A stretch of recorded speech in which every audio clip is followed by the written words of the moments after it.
Pangaea হলো এমন একটা অবস্থান যেটা আলফ্রেড ওয়েগনার নামক এক বিজ্ঞানী প্রথম উল্লেখ করেছিলেন।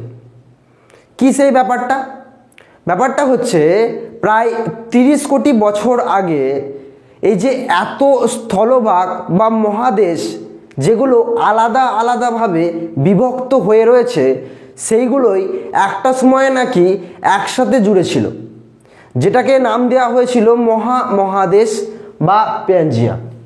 বোঝা গেল?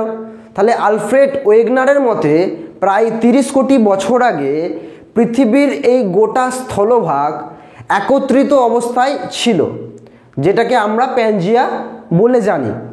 কিন্তু বর্তমানে এই প্যানজিয়া ভেঙেই 7টি মহাদেশ তৈরি হয়েছে।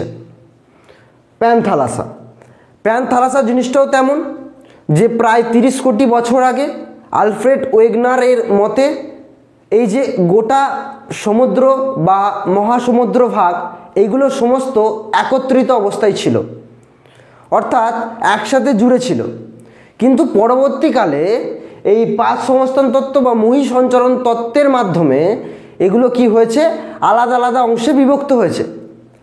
তাই বর্তমানে আমরা 5টা মহাসাগর চিনতে পারি। তাহলে প্যানজিয়া হলো মহাদেশের যে ব্যাপারটা, আর প্যানথালাসা হলো মহাসাগরের ব্যাপারটা।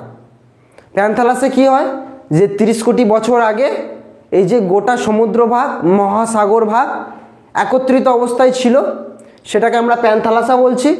কিন্তু তারপরে 5 সংস্থান তত্ত্ব বা মহাসঞ্চরণ তত্ত্বে উল্লেখ করা হয় যে এটা 5টি মহাসাগরে বিভক্ত হয়।